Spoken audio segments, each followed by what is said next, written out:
I just got my nails done and I feel like a new bitch. Hold on. Get it sexy. Get it sexy. Get it sexy. Boy, you know this ass super fat. I lying though. If you could see the nails, I really like them.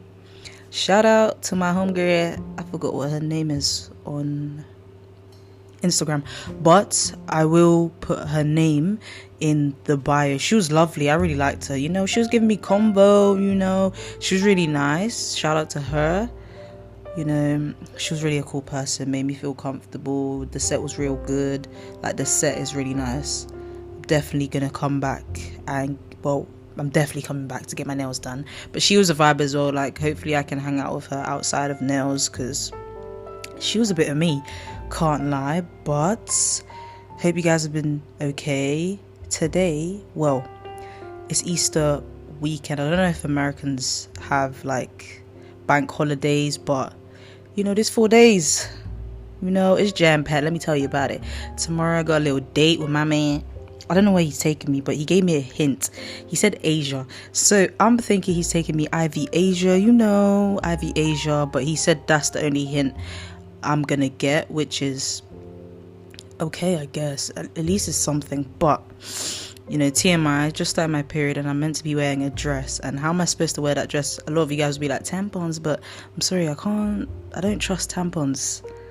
When you got a super soaker like this, I'm not trusting tampons. It's not going to stay in.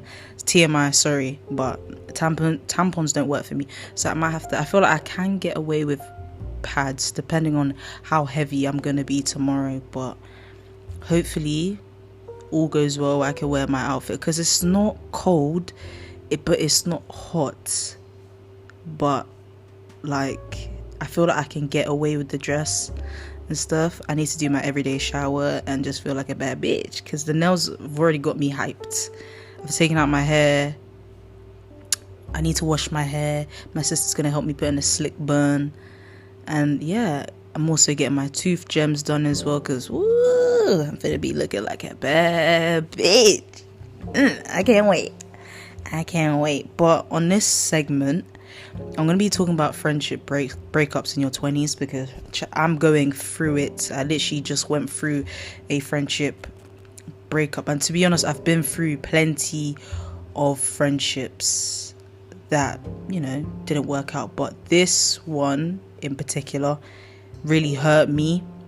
Like, yeah, when you cry over like, oh my God, we're not going to be friends, what we're going to do. But this one here was deep, because me and this girl, like, that was my soulmate, I guess you could say that, like my sister. I didn't think that this friendship would end. We even have matching tattoos. That's how deep it is. Like, this friendship is so deep. Anyone that knows me knows that me and this girl, like, you see me, you see that girl. Like I said, we have matching tattoos. Me and my sister and her got matching tattoos.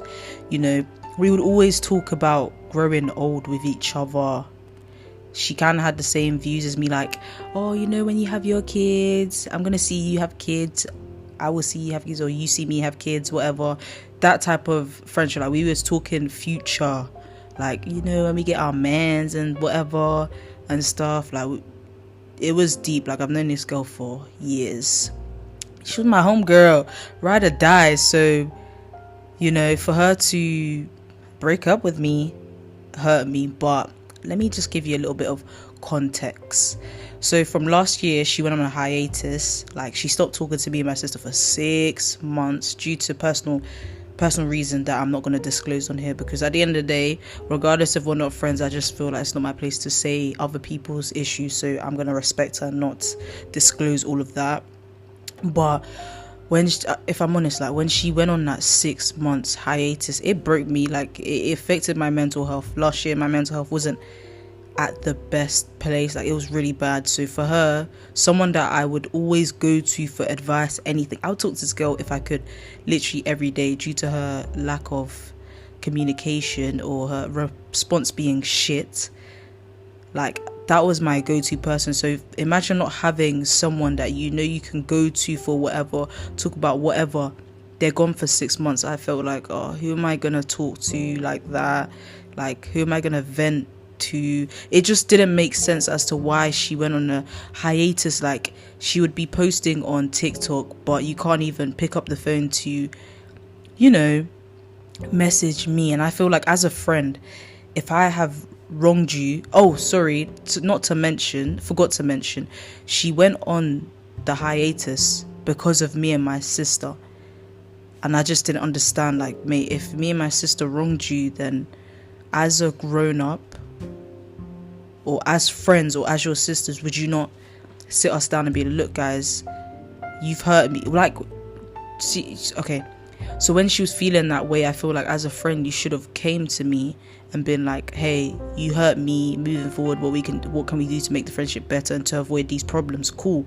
But to go and drag it for 6 months and then tell me the week of the breakup, I went on a 6 months because of you, I was actually hurt. Like, I just said, like, you don't respect me enough. Sorry, I got interrupted and my sister came in. But yeah, as I was saying, you know, for you to tell me at the very last second of the friendship that you went on a hiatus because of me, it's a joke, you know. And I feel like the friendship was on its last leg, and this showed me that, you know, she didn't respect me enough. And to be honest, a lot of people, even my boyfriend, was telling me, like, she's not good, she's never been a good friend. But the issue with me, I tend to see good in people. Like, I always see the best in people, because I knew her like the back of my hand. I was defending, and I was like, no, like, she is a good person, like, she cares about me, like. But in reality, no, like, I've known this girl for years, so I thought, like, our last conversation, like, the last conversation that we had was so intense, because she was basically, we were having this argument, or whatever the hell you want to call it. It's because she was doing the same thing that she was doing during the 6 months. She aired me for 1 month. Like, I had to go through her mum, I had to go through her brother, just to get a hold of her. And it's like, why can't, like, I have to go around the world just to get a hold of you? And I'm just like, what? And then the way she spoke to me as well, I'm just like, I was so mad. I can't lie to you guys. I was thinking, does she know who I am? Ask my sister if you could ask my sister. Like, I was balling my fist. Like, I was angry. I was like, does this girl know who she's talking to? Because I can't lie, the way you're talking to me right now, don't even try to talk to me like that, because I promise you I'll show you. And the thing is, like, all I wanted her to do is take accountability and be like, look, guys, I need to do better with my communication skills. This is what I've been going through. Her response was like, let me remember. She was like, Sharon, let me give you some context before you start doing your false allegations. I just said, chill. That's how you talk to people. You can't talk to me like that.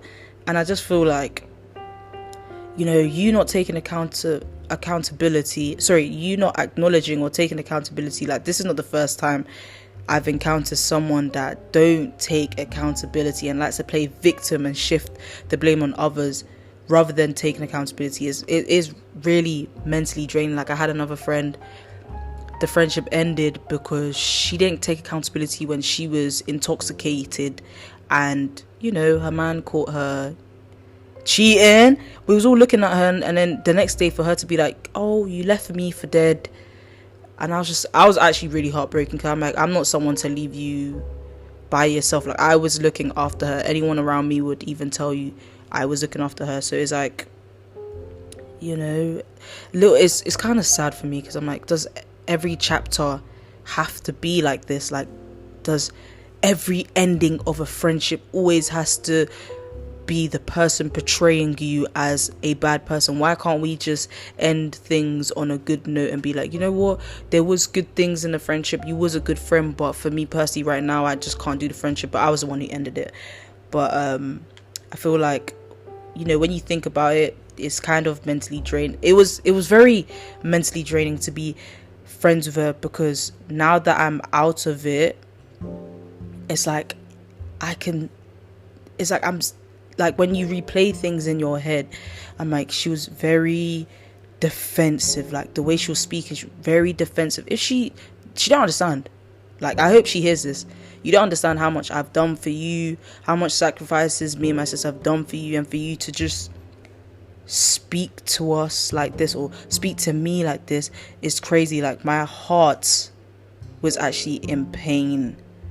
Like, I was having a panic attack because I was in disbelief and in pain. You know, I was proper cussing. Like, I was going through trials of feelings. Like, 1 minute I'm sad, 1 minute I'm angry, 1 minute I'm like, you know what, I'm fine, then again I'm angry, again I'm sad. And when my sister reached out to her and she was like, look, Sharon is in pain, and she was like, I'm hurt too. No, it's not about you. I'm in pain.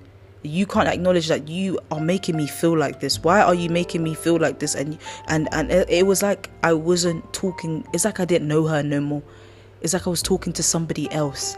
Okay, it's her body, but when you look in her eyes, it was a different person, and it was hurting me more because I'm like, this is not the same girl I was friends with. This ain't my homegirl no more. This is someone else. And I've become a better person because I used to be an angry person, and the way she was speaking to me, I could have swung her jaw. Well, I could have, but I just said, you know what, people like that, don't waste your time. She's not worth my anger. She's not worth me insulting her. But for her to insult my character and paint me out as a villain or a bad person, I wish you nothing but the best in life. Like, I really do wish you nothing but the best. You know, I'm happy that the friendship is done, because you need to see it like this. Like, if your morals and values don't align with that person that you're friends with, you know what they're doing is ridiculous or just not for you. It's okay to shut the friendship. As much as it will hurt you, it's okay to be like, you know what, I'm done, I can't do it anymore. Because listen, I'm 23 now. I want better things for myself. I want better friendships. I want people that will actually pull their weight. I want it to be 50-50, not 60-40, not 70-30, not 80-20. Like, it needs to be fair. And I just feel like I've done enough for this girl, and I'm not going to kill myself anymore. Like, the Lord will place people that are meant to be in my life. You know, people are here for a reason, and people are here for a season. So I guess, you know, her season was up, and it's time to close that chapter. But I feel like friendship breakups are never easy. You do need to allow yourself to grieve, but I feel like not too long though. I'd be so real. Like, don't let yourself grieve over that person, because remember why if it was you, remember why you closed that chapter. You closed that chapter for a reason. You closed that chapter to better yourself. Yes, cry over the memories, the good times you have, but don't cry over the person. That person, you ended it for a reason. If they were a bad person, we're not crying over bad people. If they were somewhat good and you just feel like they're just not for you, you've outgrown them, then you can cry, but not too long, child. We gotta move on to bigger and better things. I promise you, things will get better, and you will meet someone that is better than that. You know, I feel like I had to close the chapter because excuses and not pulling your weight is like having excuses and not pulling your weight as a friend. It's not enough. It don't hold weight. It don't benefit me no more. We're not kids for you to have so many, like, having, oh my God, let me not even get into it. Sorry for being blasphemous. Sorry.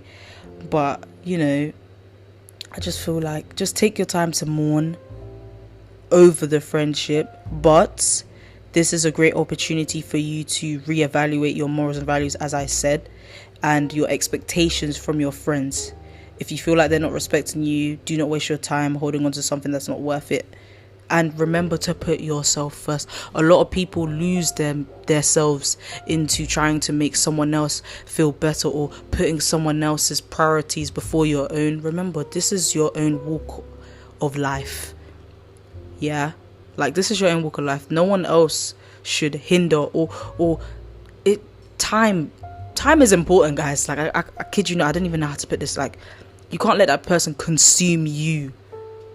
Have a little bit of balance. Like, a lot of people need to have balance. So I feel like, remember to put yourself first when looking for friends, or even look at your own friendships now and be like, okay, cool, the thing that this person does, I don't really like it. You know what? I can't keep allowing them to do this to me. You can't let people walk over you, especially friends. A lot of people have friends in their life where they allow them to walk over them. They allow them to just talk to them the way they want to be taught. What's the word? They talk to them how they want to talk to them. And quite frankly, child, we ain't gonna do all that. Because really and truly, when they buck up to someone that's bigger and badder than them, then they'll know themselves. She's lucky. I'm sorry, I have to say it. She's lucky that I'm not in your view, because I promise you, being the new person that I am, but old me would have swung your jaw and I wouldn't feel a type of way about it, because I can't keep letting people disrespect me. And now my new saying is, which is not a good saying, like, if I let someone else disrespect me one more time, I swear, like, I'm gonna swing your jaw. Because I'm sorry, maybe me talking is not enough. Maybe showing you will be better. But that's not good advice, so please don't take my advice. That's just for me, because I've been done dirty too many times. But I just feel like it's okay, because this is a memory and a learning curve for me, and this will enhance my expectations for, you know, the next batch of friends. You know, I want some really cool homegirls in my life. You know, I want friends that will uplift me, will encourage me to be a better person, will benefit me. I want friends that will pray for me as well. Like, I want friends that'll be like, you know what, let's pray. I prayed for you today. Well, not like that, but I prayed for you today for you to be better. You know, I heard that you was sad. I heard that you was like, I prayed. I asked God to just make you a stronger person. I want that in my life. I know gradually I will get that in my life, so I'm not even sweating the small stuff. But I just want you guys to remember, put yourself first. I promise you, things will be better in the end.